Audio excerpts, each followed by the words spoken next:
दोस्तों, अगर आप हिमाचल प्रदेश नहीं गए हैं ना, तो प्लीज इस वीडियो को जरूर देखिए। दोस्तों, आज तक हमने आपको कई देशों की सैर कराई है, लेकिन आज हम आपको एक ऐसी जगह के सफर पर ले जाने वाले हैं जिसे हमारे भारत देश का जन्नत कहा जाता है। यहाँ की खूबसूरती इतनी कमाल की है कि आपका यहाँ पर दिल आ जाएगा। खूबसूरत होने के साथ साथ इसके बारे में और भी कई रोचक बातें हैं, जिसे जान के आपको हमारे भारत देश के बारे में कुछ नई बातें पता चलेंगी। आज हम आपको बताने वाले हैं amazing facts about Himachal Pradesh. तो अपनी सीट बेल्ट बांध लीजिए और तैयार हो जाइए कमाल के सफर पर जाने के लिए। हिमाचल प्रदेश उत्तर पश्चिमी भारत में स्थित एक राज्य है।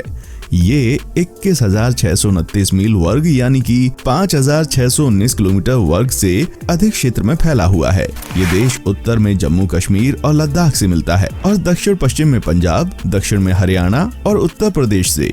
हिमाचल प्रदेश का मतलब होता है बर्फीले पहाड़ों का प्रांत। हिमाचल प्रदेश को देवभूमि भी कहा जाता है। इस क्षेत्र में आर्यों का प्रभाव ऋग्वेद से भी पुराना है। आंग्ल गोरखा युद्ध के बाद ये ब्रिटिश औपनिवेशिक सरकार के हाथ में आ गया। सन 1857 तक महाराजा रणजीत सिंह के शासन के अधीन पंजाब राज्य का हिस्सा था।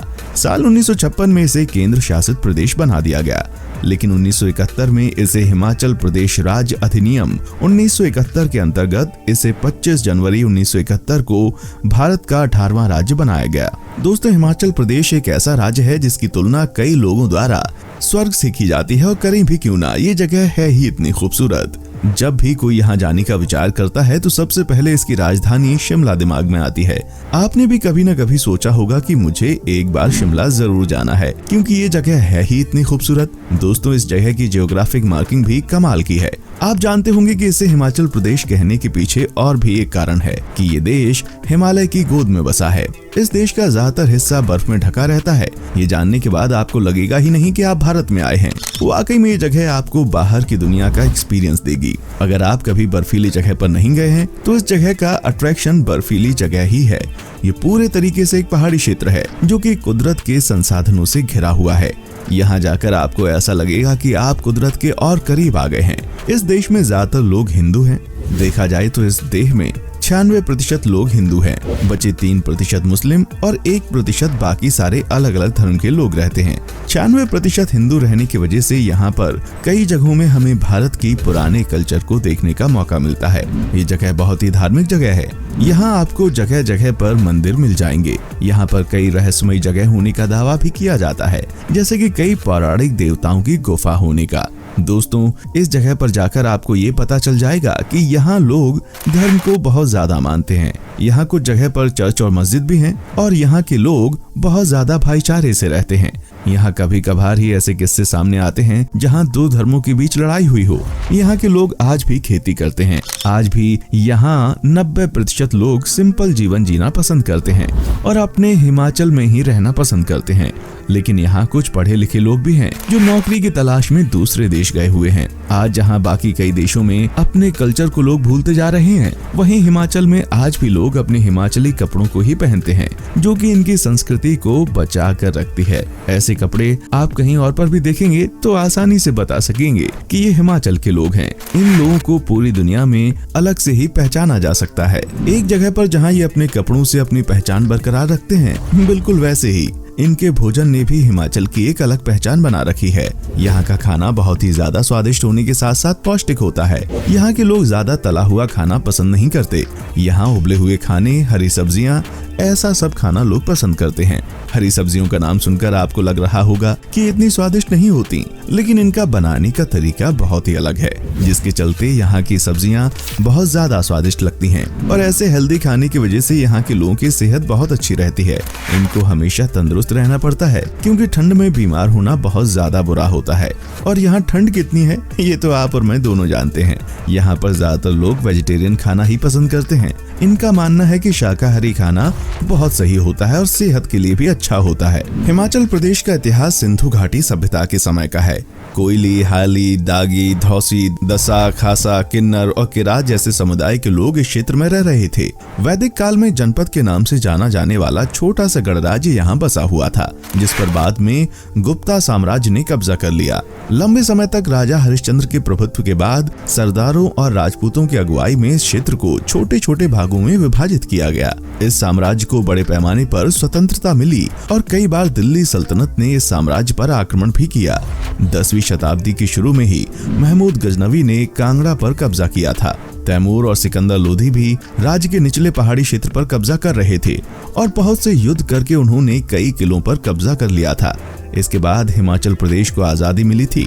15 अप्रैल 1948 को 28 छोटे प्रांतीय राज्यों के एकीकरण के चलते इन्हें पश्चिमी हिमालय के राज्यों में शामिल कर लिया गया, जिन्हें शिमला पहाड़ी राज्य और 4 पंजाब दक्षिणी पहाड़ी राज्य के नाम से जाना जाने लगा।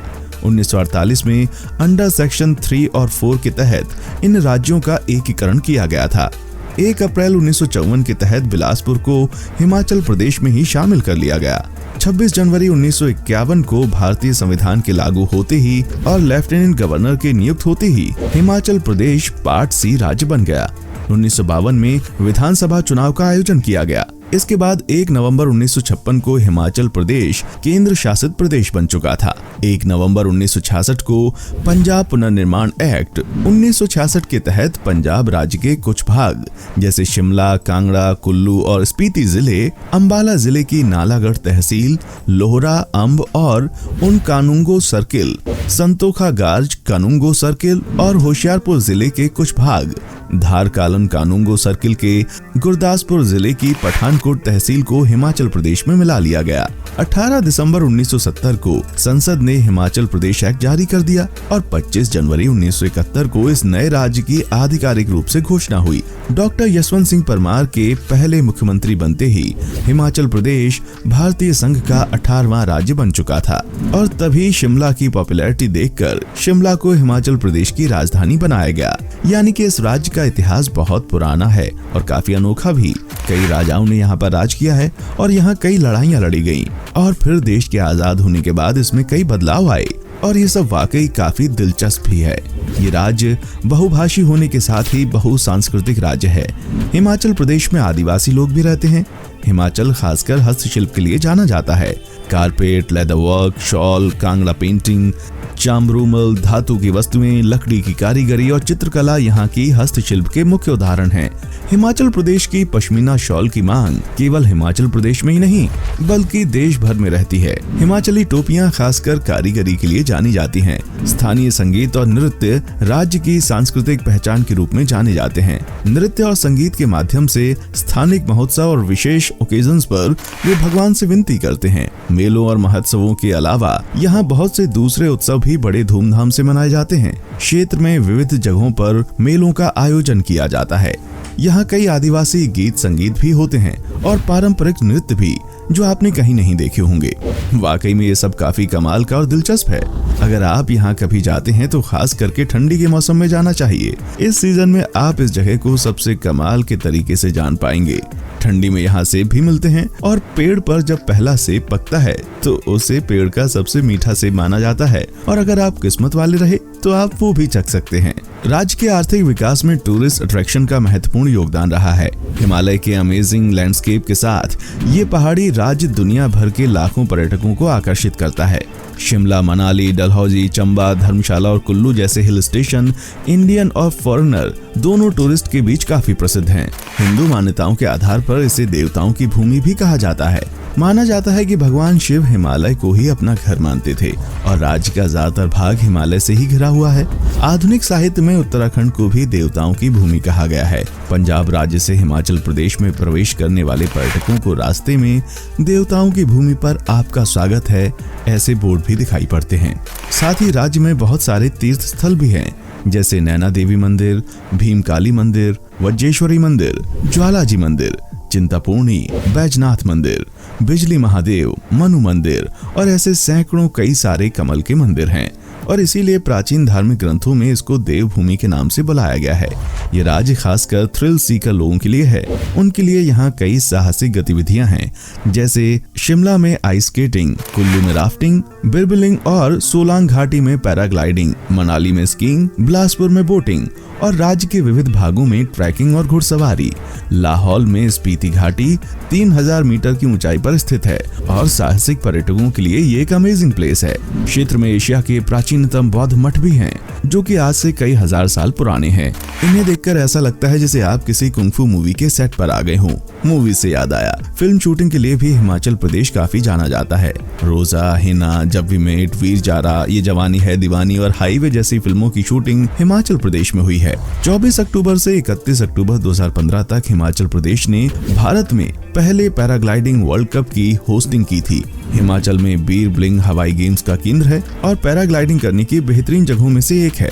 दोस्तों, अगर आप कभी यहाँ पर जाते हैं तो यहाँ जरूर जाना। चंबा घाटी 915 मीटर की ऊंचाई पर रावी नदी के दाएं किनारे पर है। पुराने समय में राजशाही के राज्य होने के नाते ये लगभग 1 शताब्दी पुराना राज्य है और 6वीं शताब्दी से इसका इतिहास मिलता है। ये अपनी भव्य वास्तुकला और अनेक रोमांचक यात्राओं के लिए एक आधार के तौर पर विख्यात है।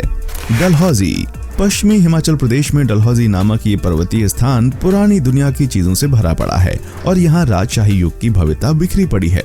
ये लगभग 14 वर्ग किलोमीटर में फैला है। शिमला, यहाँ जाओ और शिमला ना जाओ, यहाँ तो जाने का मतलब ही नहीं। फिर शिमला में क्या क्या कर सकते हैं और कहाँ कहाँ घूमने लायक है, ये सब बातें तो आप खुद ही जानते होंगे। इसके बाद भी कई जगह ऐसी हैं जैसे कुल्लू, मनाली, कुफरी और धर्मशाला। तो दोस्तों, कैसा लगा आपको हमारा आज का एपिसोड? हमें कमेंट करके बताएं, जरूर बताएं। हमें आपके कमेंट्स का इंतजार रहेगा। दोस्तों, उम्मीद करता हूँ कि हमारा एपिसोड आपको पसंद आया होगा। अगर आप हमारे चैनल पर नए हैं तो प्लीज चैनल को सब्सक्राइब करें, वीडियो को लाइक करें। देखने के लिए शुक्रिया।